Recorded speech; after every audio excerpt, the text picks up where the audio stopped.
Well, hello there, and welcome to day 35 of A Film a Day with me, Jordan Woodley.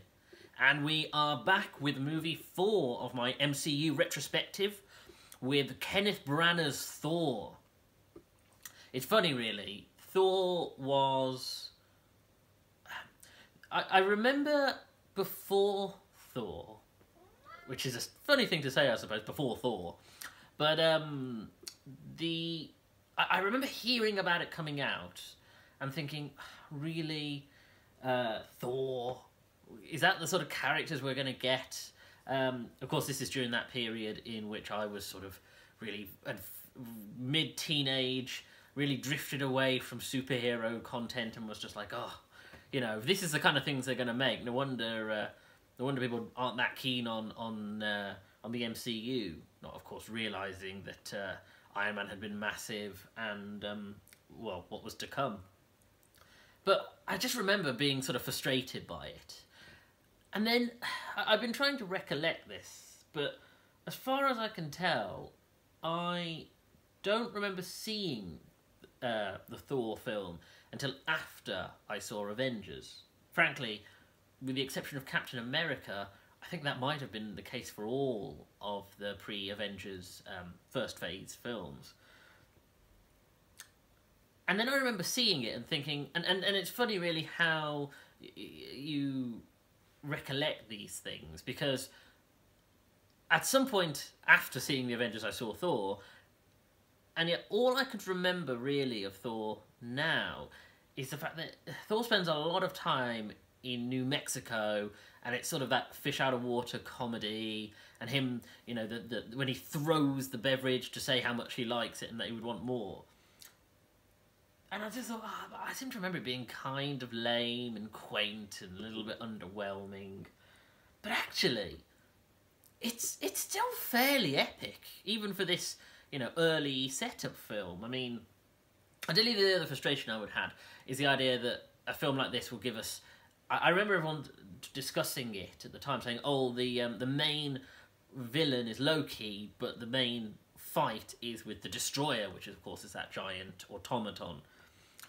I'm thinking, oh, really? That's what we're getting? Is a giant, essentially robot as your main villain? And it's like, oh, but that's setting up for later, you know, later films that will have much more scaled villains. And it's like, oh, that just sounds a bit rubbish, really.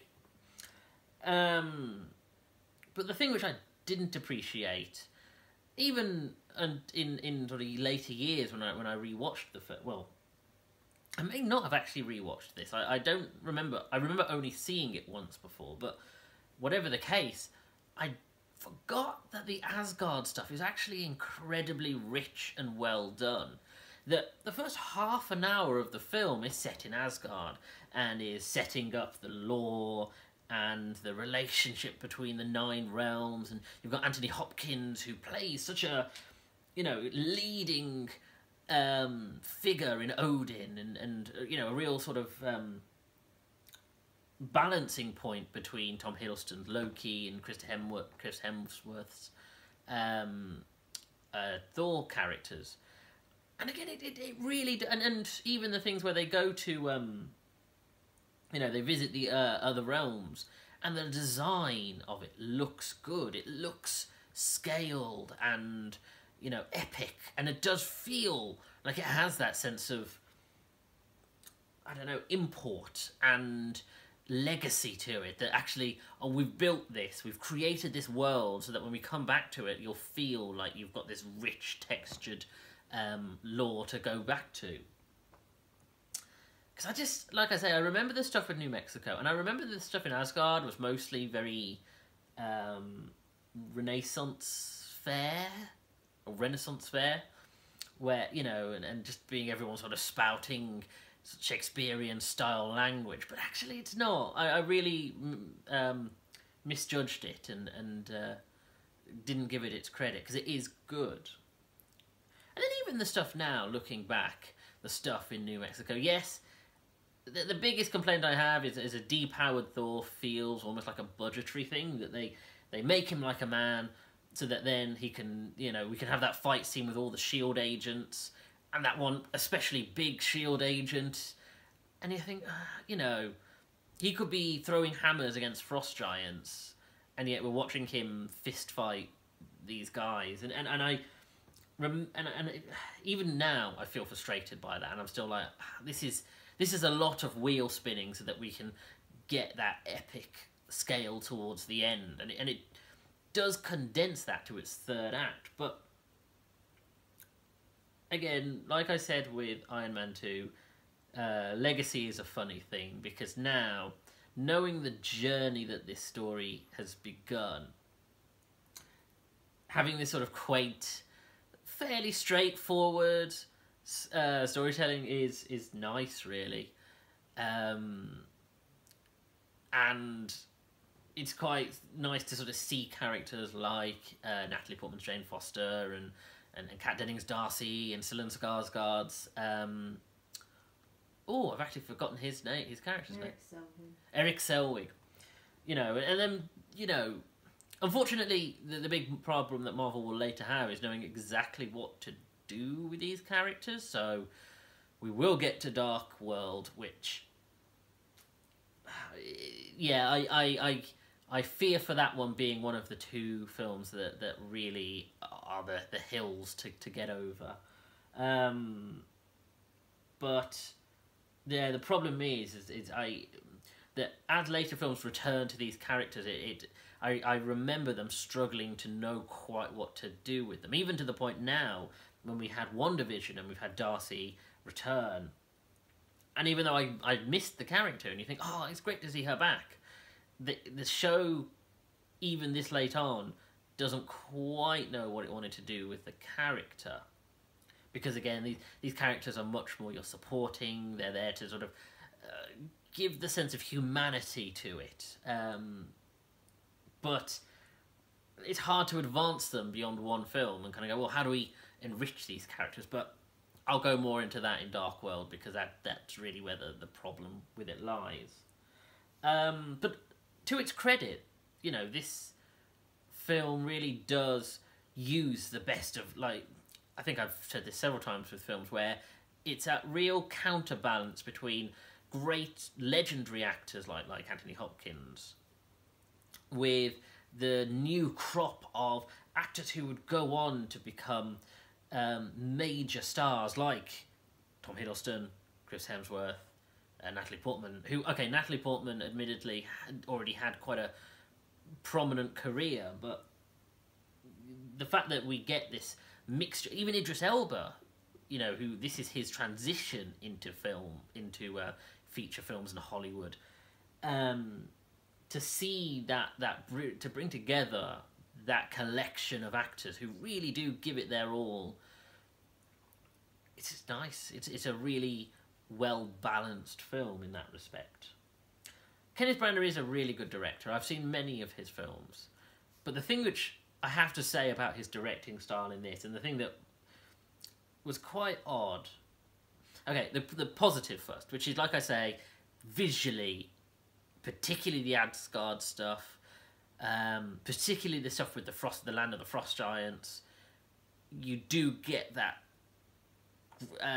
earthy sense of realism. You actually feel like, oh, these are worlds, and they have designs, and they're very clear, and I really do get that sense of them. But the negative of Kenneth Branagh's directing style in this, he was using a lot of Dutch angles, and don't get me wrong, there are many directors who would use a Dutch angle as you know, just an indicator or a style, but the amount of Dutch angles that Kenneth Branagh uses is quite disorientating, to the point where I'm cricking my neck thinking, like, did he? What does this serve? And you can read into that and read into the text about the idea of Thor being out of place, and so the Dutch angles represent the sort of imbalance in his character. But then they continue to use them after he regains his honour. And so, yeah, it's odd. It was a very odd choice, because it just looks weird to constantly be like tilting my neck to go, is this right? Is this what it's supposed to be like? but you know, that's only one mark against generally a very well-directed film. In terms of the MCU legacy, it's nice to see Coulson having more to do than he did in Iron Man 2. He has quite a meaty role, and considering that we're coming to the full stop of Coulson's journey soon with the Avengers film, and of course he went on to Agents of S.H.I.E.L.D., which I've watched all of, and he will return in Captain Marvel in being a period film. But this is his last really prominent role where he gets lots to do and he's there till the end. And it's nice, and he really does it well. I also like the fact that they, of course, hint Hawkeye with Clint Barton. He gets a cameo for the best, for what it's worth. And frankly, with my complaints of Iron Man 2 and the issues I had with it, I think that was well handled. The idea that, okay, we have this character, maybe he'll be important in the future, he has a specific role in this film, and it's done concisely, but without too much interference with the main plot. It's good, and then of course we'll feed later into the Avengers film. And yeah, as a whole, it's really nice. I also remember thinking at the time when I first watched it that I think, oh well, does this marry up to the rest of the MCU?